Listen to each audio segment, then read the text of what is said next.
16 जुलाई 1945 सुबह के 5:29 new Mexico के सुनसान रेगिस्तान में एक जोरदार धमाका होता है।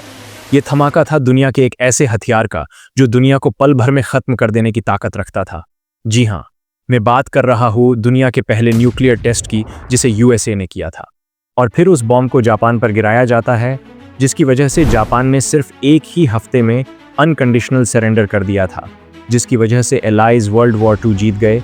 तब दुनिया को पता चलता है एटम बॉम्ब की असली ताकत। इससे प्रभावित होकर यूएसएसआर भी 1949 में अपना पहला न्यूक्लियर टेस्ट करता है और फिर 1964 चाइना भी अपना न्यूक्लियर टेस्ट करता है। 1962 और 1964 में चाइना और पाकिस्तान से युद्ध के बाद इंडिया को भी समझ आ गया कि न्यूक्लियर पावर होना कितना ज़रूरी है, इसलिए इंडिया भी अपना न्यूक्लियर डेवलपमेंट शुरू करता है। 18 मई 1974 को राजस्थान के पोखरण रेंज में इंडिया एक पीसफुल न्यूक्लियर टेस्ट करता है, जिसको कोड नेम दिया जाता है स्माइलिंग बुद्धा। इस टेस्ट से यूएसए इंडिया से बहुत गुस्सा होता है और इंडिया पर सैंक्शंस लगा देता है। इस टेस्ट से इंडिया न्यूक्लियर कंट्री तो बन जाता है, लेकिन अभी भी फुली कैपेबल न्यूक्लियर कंट्री बनना बाकी था।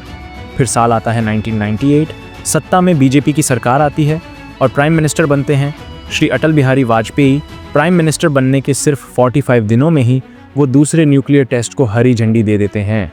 लेकिन इस बार टेस्ट करना इतना भी आसान नहीं था, क्योंकि 1974 के टेस्ट के बाद यूएसए की 2 स्पाई सैटेलाइट इंडिया पर हमेशा नज़र रखे हुए थी। फिर इसके बाद शुरू होता है इंडिया का सबसे सीक्रेट न्यूक्लियर टेस्ट, जिसको नाम दिया जाता है ऑपरेशन शक्ति। इस टेस्ट की खबर सिर्फ कुछ ही लोगों को थी, जिससे इस टेस्ट को टॉप सीक्रेट रखा जा सके। इसके लिए एपीजे अब्दुल कलाम और उनकी टीम प्लान बनाती हैं, जिसमें बातचीत करने के लिए कोई टेलीफोन या ईमेल्स का इस्तेमाल नहीं करेगा। बात सिर्फ आमने सामने होगी और अमेरिकी स्पाई सैटेलाइट्स से बचने के लिए सारा काम रात को किया जाता था और सारे साइंटिस्ट को आर्मी यूनिफॉर्म पहननी पड़ती थी, जिससे ये सिर्फ आर्मी ऑपरेशन लगे। और सभी लोगों को व्हाइट हाउस और कुंभ मेला जैसे कोड वर्ड्स में बात करनी होती थी। इतनी दिक्कतें और परेशानियों के बाद आखिरकार दिन आता है 11 मई 1998। 3:45 पर पोखरण में एक जोरदार धमाका होता है, जैसे कोई भूकंप आया हो। इंडिया ने एक साथ 3 न्यूक्लियर डिवाइस को डेटोनेट किया था।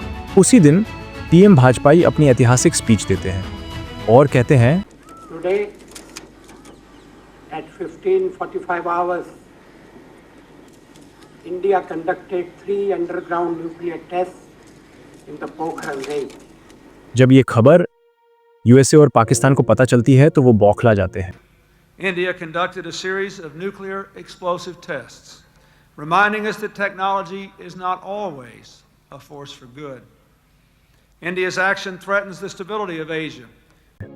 और यूएसए फिर से इंडिया पर सैंक्शंस लगा देता है, लेकिन तब तक बहुत देर हो गई थी। India fully nuclear capable country बन जाता है। न्यूक्लियर कंट्री बनने के बाद भी इंडिया अपनी नो फर्स्ट यूज वाली पॉलिसी पे डटा रहता है कि हम परमाणु हथियारों का प्रयोग करने में पहल नहीं करेंगे। No first use. एटमी हथियार रक्षा के लिए भी हो सकते हैं। आज इंडिया के पास 180 जितने न्यूक्लियर वॉरहेड्स हैं, जिससे इंडिया जब चाहे तब हवा, जमीन और पानी से हमला कर सकता है। उसी की वजह से आज कोई भी देश इंडिया पर हमला करने से पहले 100 बार सोचता है। पोखरण की वो गूंज सिर्फ रेत में नहीं थी, वो गूंज थी एक नए भारत की आवाज़ जो शांत है लेकिन कमज़ोर नहीं, जो संयमित है लेकिन तैयार है। हमने तब भी कुछ नहीं कहा था, पर जब कहा तो पूरी दुनिया ने सुना।